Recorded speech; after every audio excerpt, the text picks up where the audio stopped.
Hello दोस्तों, आज की कहानी अगर अच्छी लगे तो प्लीज़ मेरी वीडियो को लाइक और चैनल को सब्सक्राइब करें। रात के 11 बज रहे थे। सीमा को बहुत नींद आ रही थी। सुबह से घर के ऑफिस के काम करते करते थक चुकी थी। फिर सुबह जल्दी उठना भी होता था। पर अभी तक पति मोहित अपने माता पिता के कमरे में ही बैठे हुए थे, जबकि रोज तो 9 बजे तक कमरे में आ जाते थे। 2-3 दिन से यही हो रहा था। पता नहीं क्या चल रहा था इन लोगों के मन में, बताते भी नहीं है। जबकि मोहित को अच्छे से पता था कि जब तक वो कमरे में नहीं आ जाते मैं सो नहीं सकती, क्योंकि सासू माँ तब तक उसे कोई ना कोई काम में लगा ही रखती है। अभी ज्यादा कुछ नहीं तो कपड़े प्रेस करने में ही लगा दिया। पर पता नहीं क्यों आज ही सासू माँ ने ये कपड़े प्रेस करने को दिए हैं। जब भी उन्हें कोई काम सीमा से निकलवाना होता है तो फिर वो इसी तरह के काम करती है। पिछले 2 साल में सीमा को ये तो अनुभव हो चुका था। पता नहीं अब किस चीज की भूमिका बना रही है। इतने में मोहित कमरे में आया। उसे देखते ही सीमा बोली, मोहित, आपको पता है ना मैं थक चुकी हूँ, मुझे कितनी नींद आ रही है। बावजूद इसके आप अभी तक मम्मी पापा के कमरे में बैठे हुए थे। जल्दी आ जाया करिए, मुझे भी ऑफिस के लिए जल्दी उठना होता है। अरे नाराज क्यों हो रही हो, कोई जरूरी बात कर रहा था, मोहित ने कहा।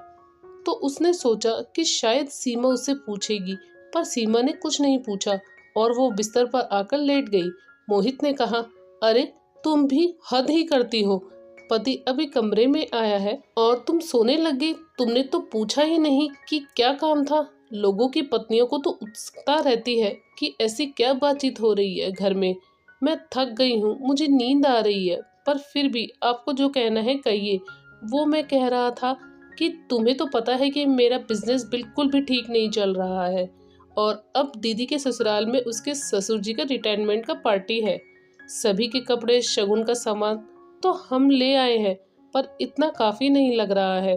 अब हमारी तरफ से कुछ अच्छा ही देना बनता है, नहीं तो हमारे परिवार की क्या इज्जत रह जाएगी। आप कहना क्या चाहते हैं, बात को क्यों घुमा रहे हैं। वो मैं कह रहा था कि तुम्हारे भाई राहुल ने इलेक्ट्रॉनिक की दुकान खोली है ना, तो अपनी तरफ से एक टीवी गिफ्ट कर देते हैं। अपना सम्मान भी रह जाएगा और राहुल तो घर का है तो उसे पैसे कभी भी दे देंगे, मोहित ने कहा। तो सीमा ने हैरानी से उसकी तरफ देखा। आप ये कैसी बात कर रहे हैं। राहुल ने नई नई दुकान खोली है, वो भी लोन लेकर।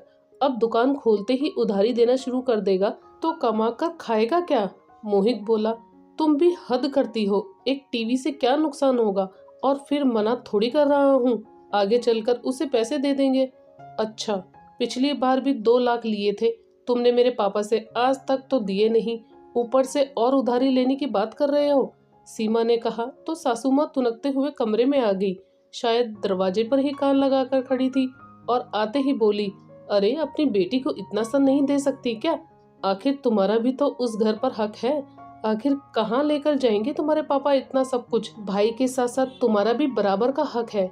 मम्मी जी, मैं कुछ नहीं मांगूंगी अब, क्योंकि पिछले 2 बार का भी हमने अभी तक लौटाया नहीं, सीमा ने कहा। तो मोहित बीच में ही बोला, अरे तुम्हारे पापा के पास क्या पैसे की कमी है, इतना सा नहीं दे सकते क्या। दुनिया के सामने तो खूब पैसे वाले बनते हैं।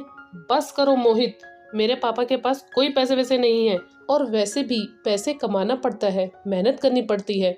बड़ी जुबान खुल गई है तेरी, हमें धौंस दिखा रही है।